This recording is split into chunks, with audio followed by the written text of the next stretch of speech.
Bangladesh cricket বোর্ডের নির্বাচন নোংরামিতে পরিণত হয়েছে, আর এই নোংরামির কারণে ক্রিকেট শতভাগ হেরেছে। সঙ্গে ভোটের ফিক্সিং বন্ধ করার দাবি জানিয়ে বিসিবি নির্বাচন থেকে নিজের মনোনয়ন প্রত্যাহার করে নিয়েছেন জাতীয় দলের সাবেক অধিনায়ক তামিম ইকবাল। ৬ অক্টোবরের বিসিবির নির্বাচনের জন্য মনোনয়ন প্রত্যাহার ও প্রার্থীদের চূড়ান্ত তালিকা প্রকাশের দিন সকালেই ঘটে এই ঘটনা। এটা হলো আমাদের একটা ওয়ে অফ প্রোটেস্ট, যে এখান থেকে এসে যে এই নোংরামির পার্ট আমরা থাকতে পারবো না।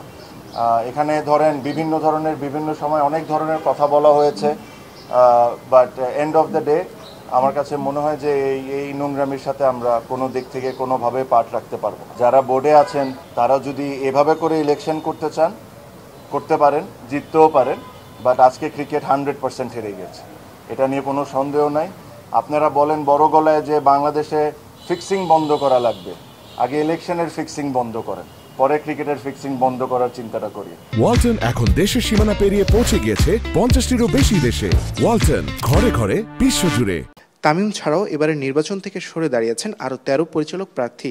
এর মধ্যে ক্লাব ক্যাটাগরির প্রার্থীরা হলেন বিএনপির 4 নেতার ছেলে সাইদ আহমেদ ইব্রাহিম, মির্জা ইয়াসির আব্বাস, ওমর শরীফ, মোহাম্মদ ইমরান ও আবুল বাশার এবং সৈয়দ বোরহানুল ইসলাম, রফিকুল ইসলাম বাবু, মাসুদুজ্জামান, আসিফ রব্বানী, সাব্বির আহমেদ রুবেল, সাইফুল ইসলাম শফু, নাজমুস সাকিব, ফাহিম সিনা ও ওমর শরীফ, মোহাম্মদ ইমরান।